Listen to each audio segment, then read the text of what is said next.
Welcome to the PowettPlay Podcast, where international cricketer Kieran, Powell and marketing genius Shannon join forces, bringing you captivating conversations with the biggest players in cricket and business.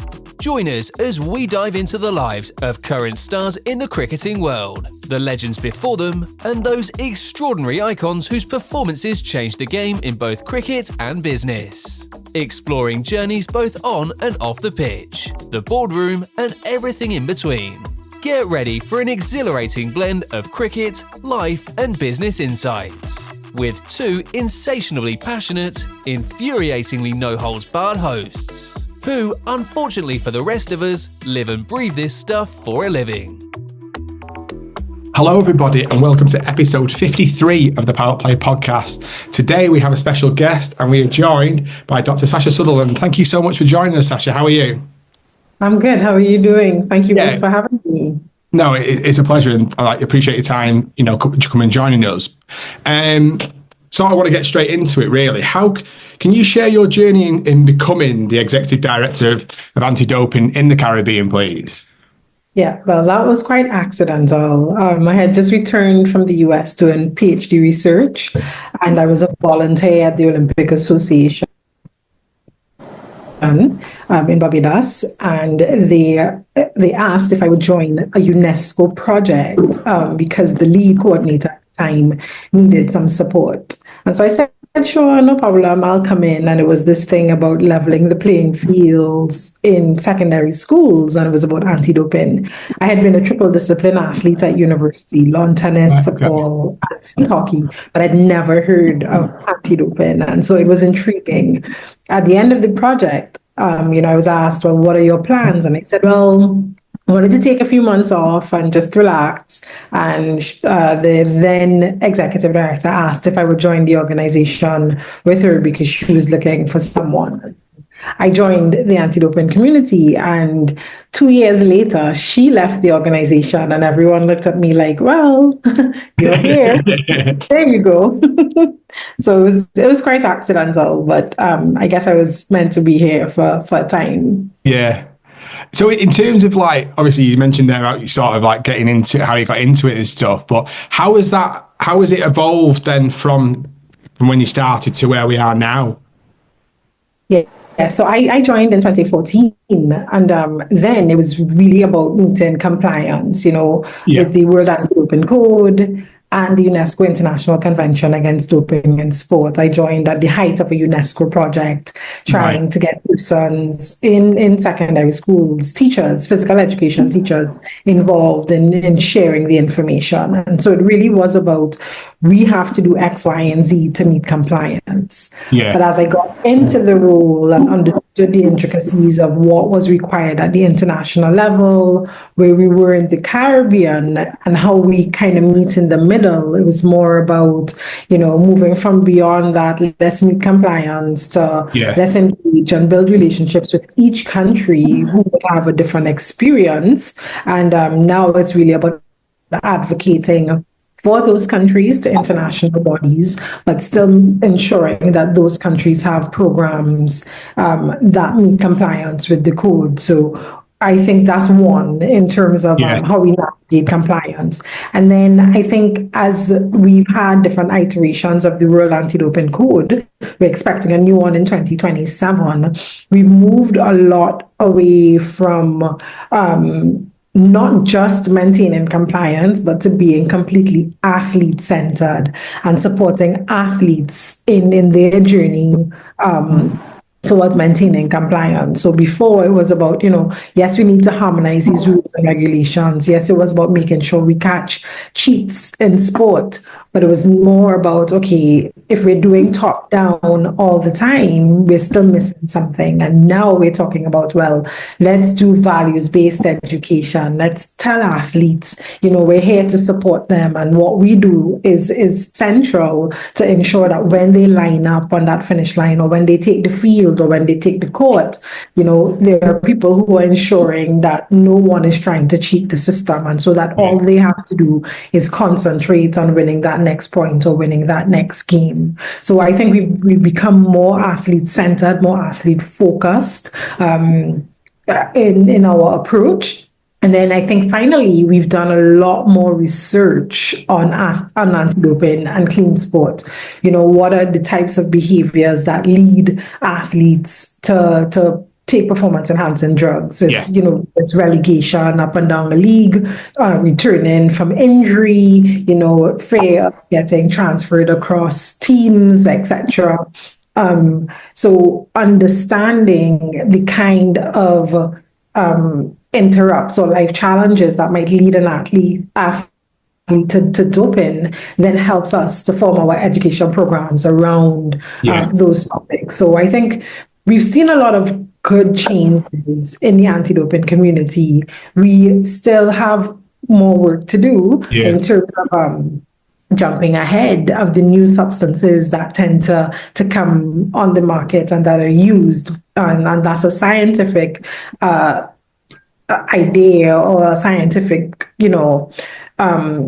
behavior that we need to work on. But I think, we've become more friendly in our approach to clean sport. Yeah.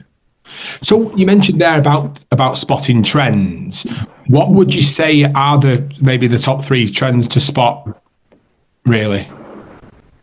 It depends on what you're looking for, right? So let me just preface all of this by saying the Caribbean Regional Anti-Doping Organization is responsible or supports 18 countries in the Caribbean in maintaining code compliance and working with the UNESCO International Convention.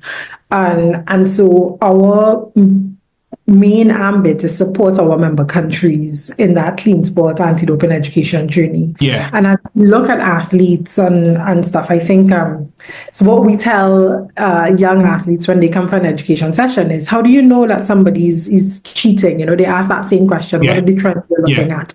And so let's say the 3 of us are in a race. I can't run to save my life. You guys beat me all the time. But then I go away to a training camp for a few months and I return, and all of a sudden I'm just like hitting some super speeds. I'm not easily fatigued, etc. That's simplifying it, but those are some of the indicators that, hey, something might be going on. And then we tend to look at things like, the company that you're keeping, what you're posting on social media. Right, okay, that's interesting. Those are some of the indicators that might lead us to be concerned about an athlete not potentially staying true to themselves and true to sport. And so those are some of the trends that I can say we kind of look for when we start thinking of intervening or supporting an athlete who we think might be taking a performance enhancing substance. Yeah, no, that's interesting. Really, you mentioned there about the social media side of things as well, which is obviously something that I imagine since you started in 2014, it's obviously evolved as well naturally. Anyway, from a social media perspective, so no, that's really interesting. I wanted to ask you as well in terms of what are the most sort of pressing challenges that you face overall, really. Yeah.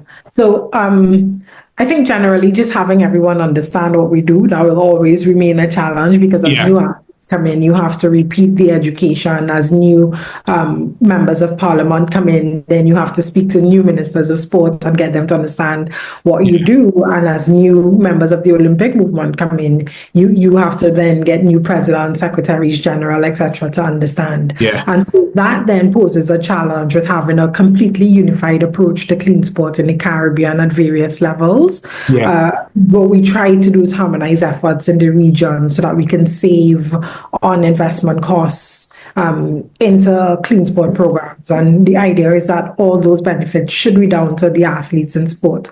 And so across the playground to the podium, elite level athletes, you have to keep educating and re-educating. So there's a lot of attrition that happens sometimes with sample collection personnel or with education officers as we move across the region, etc. So I would say one of the most pressing challenges we have right now is having that completely unified approach and then adequately funding clean sport programs. I know everybody always talks about finances being a problem. But understand that we are the silent team members. When it comes to the sporting community, everybody sees the athletes and the coaches and the medical doctors. We don't get the limelight, or we're not in the limelight because of the nature of our job. And so if you don't see it, it doesn't happen. Sometimes it's what people think.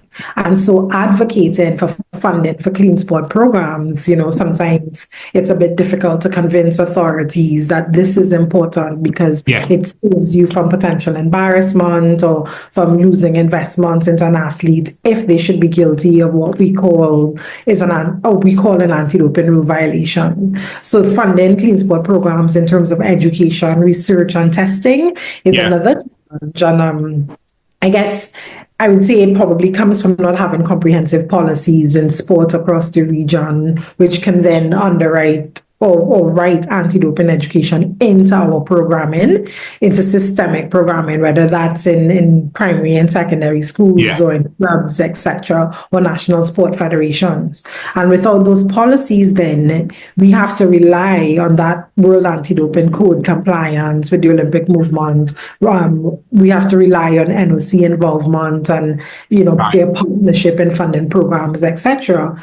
Because written into the code is the idea that if a country doesn't have what is called a national anti-doping organization to support them, then the National Olympic Committee or the NOC acts as that NADO. So that's another challenge. And then I think if I were to name a third one, it would be having comprehensive partnerships to prioritize local programs. So at the Caribbean RADO, we have a general education template.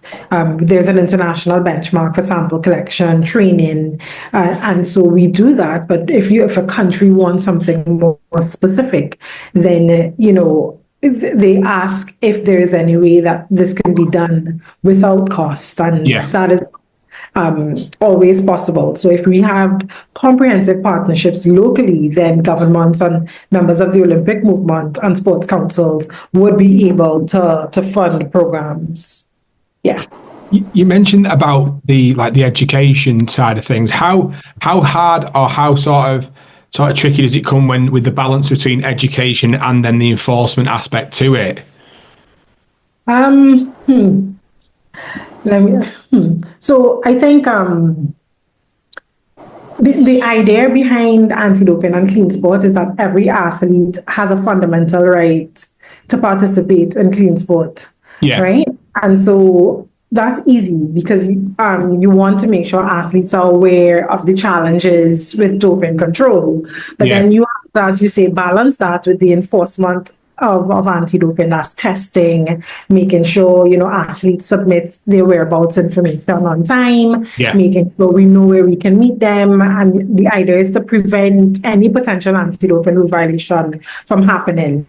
So what we've tried to do to balance being the enforcer, because we are also a sample collection authority, with supporting Caribbean countries through their education programs, is building capacity in country that aligns with the international standards. So, for example, in Aruba, we've recently held a regional training program for education instructors. And so now each of those people will return to their countries and train other education officers in country.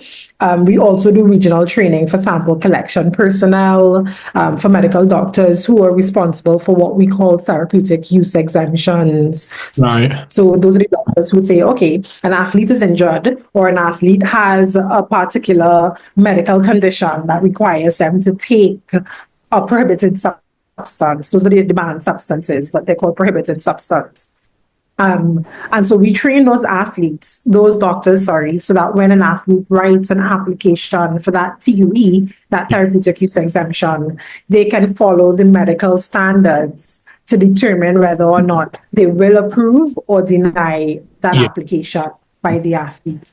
And then another way that we balance then the education and combating is working at the governmental level to implement national anti-doping programs. And those programs tend to be rooted in the UNESCO International Convention on the World Anti-Doping Code. So we try to get members of the community to sit on what is called a national compliance platform to ensure customs officers know that there's a propensity for trafficking prohibited substances or supplements that might be laced with prohibited substances, so that the medical community understand that when an athlete is participating in clean sport, there are certain rules and regulations or rights and responsibilities that they are bound to as an athlete.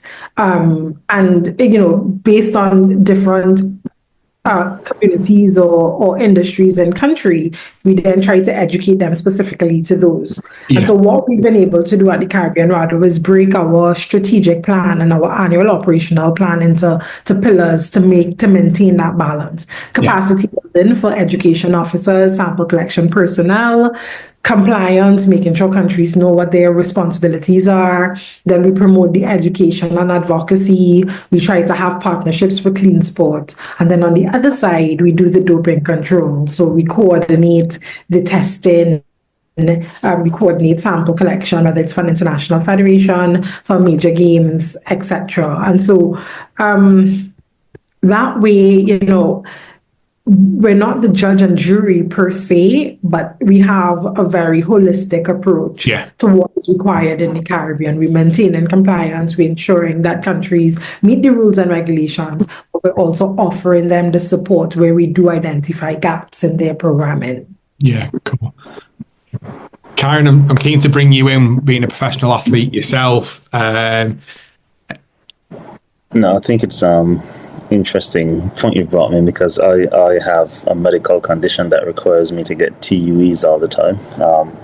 But Dr. Sutherland, how do you think that in the Caribbean we can start educating athletes earlier about anti-doping? Yeah, education is key, right? And it's about delivery and understanding and evaluation. And what we've been trying to do is build relationships with regional governments, with CARICOM, with National Olympic Committees, with schools, right? And if we can get governments to write anti-doping into policy, into education curricula, then that's half the battle fought. And so we're still working on those partnerships. I think certainly where we're located, our headquarters is in Barbados. The physical education curriculum for CXC, the Caribbean Examinations Council, we tend to have a lot of students visiting the National Olympic Museum in Barbados. And because our office is housed there, we've had a partnership with them to speak to those students about what we do and how it impacts that section of their curriculum.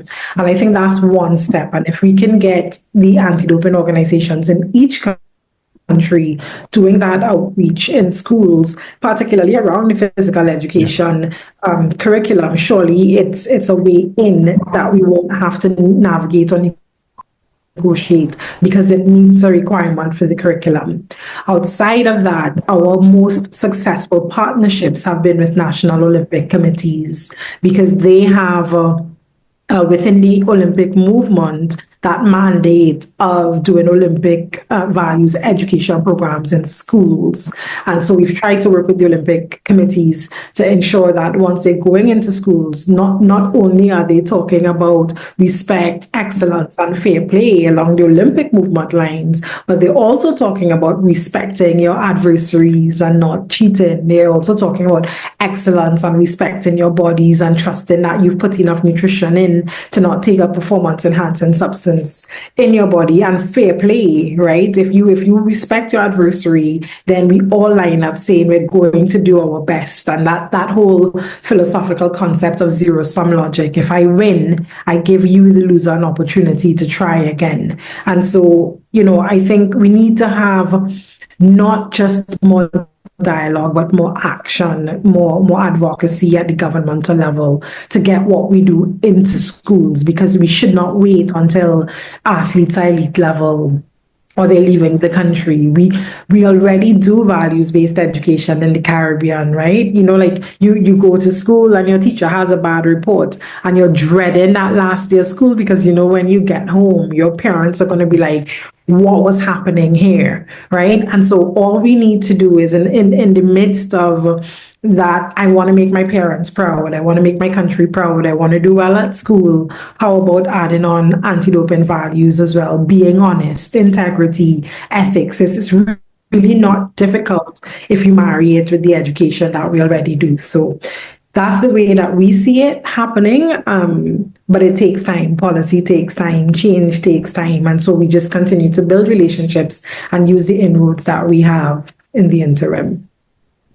Another thing that I think I'd like to bring up, I mean, obviously the Caribbean culture, it's a bit more laid back, a bit more relaxed than a lot of other places. And so you'd find in our societies the usage of substances such as marijuana a bit more prevalent, and obviously athletes being exposed to either first-hand or second-hand smoke, for example, the damage that could do to them, potentially testing negative. How do you recommend athletes protect themselves and, I guess, their environment?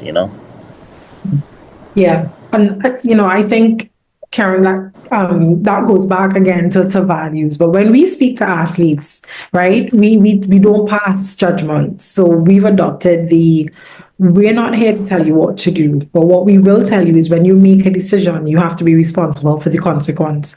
And the code talks about strict liability. Athletes are responsible for everything that they ingest. So if you want to take marijuana that probably has THC in it, you have to know what that could potentially lead to. And we talk about, the consequences if, you were tested in competition and there is THC in your system. It means that you may be charged with an anti-doping rule violation. And as much as we say that, we also say to them that the system is so athlete-centered that because it is a substance of abuse and it is not a performance-enhancing substance, what we try to, and I don't want to use the word compromise because I don't want to undermine what the code says, but for lack of a better word, the meeting in the middle tends to be around the sanctioning. So yes, it is a substance of abuse. It's not performance enhancing, but it can do damage, not just to the person who's smoking, but as you said, to someone who's in the environment that might be inhaling in that smoke as well. So the sanctioning is the way that the code recognizes that there is a problem with drugs, narcotics, marijuana and other substances of abuse. And so we're saying to athletes, anti-doping is also about protecting the ethic of sport. It's also about protecting athletes' health and athletes' rights. And you have a right to do what you want to do in your personal time. But if this is caught in competition in your system, this is what's going to happen. But you're not going to receive a 2-year ban or a 4-year ban that you might have received if it was a performance-enhancing substance, because that would have been intentional, right? We're saying that the use of marijuana, the use of cocaine or whatever substance of abuse, it is not intentional for performance enhancement, but there is a dilemma, there is a concern that a lot of people are using these substances that we tend to think in the long run are not as healthy or not healthy at all, unless you have a TUE, medical marijuana, etc. And so there has to be a way of addressing it. So we're not trying to police. We're saying do as you need, but understand that in this social world that we've created called sport, you have an oath, right? Basically signed a contract saying that you will participate or perform a particular way. And I think that is the most humane at the moment way of addressing substances of abuse. And we try to educate athletes as much as we can and say, if you determine that you want to take this substance to relax, etc., why not wait until after the event? Why not do the research and say, well, this substance is going to stay in my system for X amount of time. I can make a pause because it's a social drug that I'm taking. I need to compete and then I can go after. So it's about making informed decisions around particular substances. But again, we try not to judge. We just try to give as much information as we can. And when we come to substances of abuse and some even medicines, we tend to bring in medical doctors to have those conversations. So in cricket, for example, with Cricket West Indies, we've used Dr. Reggie O'Loughlin, Dr. Mansing, I'm sure would have spoken to athletes before, Dr. Adrian Lord, Dr. Kenneth Louisi. So we have a number of medical doctors that we use to explain the intricacies with substances of the medications. Dr. Kenneth Louisi is actually my older sister's father, so I know him quite well. Your sister Kamara? Yes. I went to school with Kamara. We went to university together. She is lovely. My goodness, so cool. Yeah. But in terms of something else that I think would be interesting for our listeners is if you could stress on in competition versus out of competition testing and what those two different types of testing may entail. Okay, sure. So if an athlete is representing their country, let's start there. So we have different types of athletes. We have recreational athletes, we have junior athletes, we have elite athletes. The athlete pathway is kind of youth to national, regional, continental, international level. Once you are leaving your country as a national athlete, you have assumed the semi-elite status, at least in the Caribbean, right? The athlete pathway looks a smidge different depending on your location. So we tell an athlete, if you are 12, but competing against older athletes and doing exceptionally well, these rules apply to you because you're representing at the national or international level. A national federation, for example, might say this athlete has tremendous potential, so we want to make sure they're doing everything right, and they would put them into what is called a testing pool. So this is basically just a pool of athletes that we want to make sure they're doing the right things. In that testing pool, we can test you at least once a year. We can test you 5 times a year. That's called out of competition testing because you're not actively participating in a tournament or league, right? But testing can occur anywhere, anytime, as long as you have the letter of authority from a testing agency, a testing authority. That's the body that's responsible for those athletes. So it might be a national sport federation, an anti-doping organization, an international federation. And so that kind of testing is out of competition because you're not actively participating. Now you make the national team and we are headed to Central American and Caribbean games, or we're headed to the World Championships. When you get to that location, from the start of the tournament to the end of the tournament, in between there, it's called in-competition testing. That's like major games level.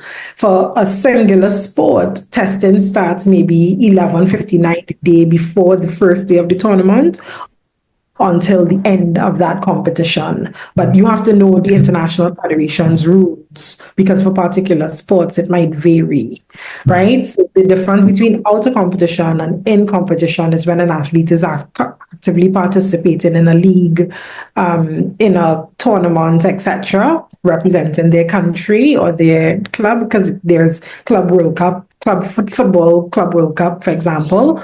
And out of competition means you're at home, not actively competing, but you're still an athlete. So during Christmas, right, everybody's on break, no active tournaments. That's out of competition testing. Perfect. John? Yeah, I sort of want to ask a little bit about how you have to deal with sort of like accusations, really. So when it comes to sport, potentially could be a little bit of jealousy towards performance, and sometimes like that must, it's assumed potentially that they're taking performance enhancing drugs. Like, how do you have to deal with that sometimes, and how do you go about an accusation versus obviously carrying it out as sort of genuine?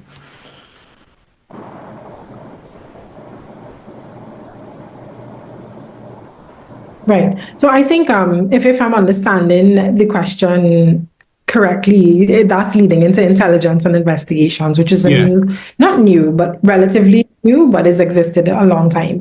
I can't just come and say Kieran is cheating and then he gets banned, right? Yeah. If I think he's cheating, most anti-doping organizations have a singular email or platform where athletes can anonymously report what they might be doping, etc.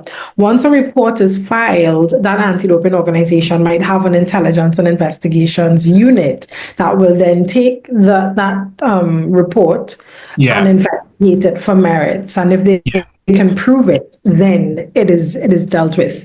If there is no proof, they might monitor the situation, they might monitor the athlete, persons around the athlete, the club, etc. And that's kind of how accusations are made. But then let's say if you're talking about then an accusation for an anti-doping rule violation, whether that's the presence of a substance in an athlete's urine or tampering, there are 11 ways that an athlete might be guilty of an anti-doping rule violation. What we do is we issue a notice of charge first. This is what is called the results management process. Right. We give the athletes about 3 weeks to respond to that initial notice of charge. Depending on the athlete's response, the anti-doping organization might choose to accept or not accept what the athlete is saying. And so there'll be now a formal notice of charge that says, we received your explanation, but here are the gaps that we've been able to identify. And so we are proposing, this sanction, and that athlete then has a right to a fair hearing. So if the athlete says, no, I don't agree with this because I did nothing wrong, I want my B sample tested, for example, if it's a presence case, we want to test that second sample. Right. And if the prohibited substance is found, we go through the results management process, which is kind of like a case, just not in criminal court, right? And so there's an independent panel that is established, and they will hear the merits of both sides. The athlete has the burden of proof to prove that they have not been to prove how the substance would have gotten into their system, or what was the issue, depending on whatever the anti-doping violation is. And once the panel has heard both sides, they would make a ruling, a reasoned decision on the case. If an athlete disagrees with what that initial independent panel says, they then have a right to appeal. And if it's an international level athlete, it goes to the Court of Arbitration for Sport. So then you have another independent panel, or the appeals panel, that will hear that case. And so that system follows whether it's an international level athlete. If it's a national level athlete, in country, you'd have the independent panel, and you might have an appeal panel in country. At the Caribbean, rather, we have a number of lawyers who sit on the Continental Results Management Panel of the Americas. And so once a case is filed or is lodged, we'd have an independent panel of lawyers who would deal with that case. And if there is an appeal, we use an independent company to do the appeals cases for us. So that initial panel of lawyers will never sit on the appeal case. No, that's exactly what I was. So thank you very much for that question there. That answer there. What I was wanting to sort of briefly finish with as well is, what do you sort of see former athletes' sort of roles with sort of helping with mentoring sort of young athletes coming through as well? Yeah, that is something that we've been wanting to do for a number of years. And we've done it once. We've had an athlete, Nicholas Neckles from Barbados, who's probably one of the most decorated swimmers from the Caribbean. He was our first athlete ambassador. And he basically used his story to kind of say, I've known of other people cheating, and I had to make the decision that as a clean athlete, I would probably never podium. And, that's a heartbreaking story when you hear an athlete saying, I had to choose between my values and representing my country and representing my region, and knowing that there were people who were potentially taking drugs. And at that time, he didn't have those independent platforms to report doping without having consequences against him, etc. And you can see then the progression between Nikki at that time to now, where athletes have so much more support and systems available to them. When it comes to education and athlete engagement, one of our best success stories is Carifta Athletics in the region. It is the most popular multi-country junior athletics meet in the world, right? Everybody comes to Carifta Athletics. Universities come and scout their athletes. at Carifta. And this year, in partnership with the World Anti-Doping Agency, WADA, we did athlete engagement with Mikel Thomas from Trinidad and Tobago and Alian Pompey from Guyana. And so to answer your question, I'm saying that is very important. Having former athletes promote clean sport. Having former athletes say, look, I am decorated. I have done a great job. I've represented my country and I've done it off of normal food, good nutrition, good rest, hard work, and I've not touched a prohibited substance, and you can do it too, and you owe it to yourself. And I think what's important about that is I can talk until I'm blue in the face and it's like, yeah, okay, that's your job. But if an athlete says it, athletes connect with other athletes, right? When you saw the interaction at Carifta Games, for example, you were like, wow, you couldn't pay for this type of knowledge transfer, this type of on-the-spot education and interaction. And it was, those athletes being a part of an experience that they perhaps never had as a junior athlete. And so there is a role for former athletes to play, and I would encourage all of them to get involved and to help mentor other athletes. That's really, really good, and really, what you're saying there is absolutely spot on. So thank you so much. I just want to quickly wrap up by saying thank you so much for joining us this afternoon. And it's been really, really, really good to hear your thoughts, explain obviously about your story and raising awareness and stuff. So thank you so much for joining us. It's much appreciated. Thank you guys for having me. It is always a pleasure, and just continue doing what you're doing. Podcast is lovely. Thank you. Really appreciate that. Cheers. Thank you for joining us on the PowettPlay Podcast, hosted by Kieran, Powell and Jordan Shannon.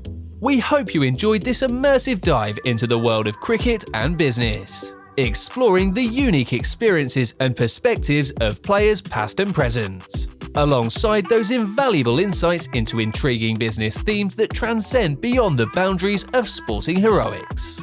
Be sure to set your reminders on your Alexa or Google Home device. Or we won't tell anyone if you still use those paper calendar things from a bygone era. Join us next time for more inspiring dialogue with scintillating minds on the PowettPlay Podcast.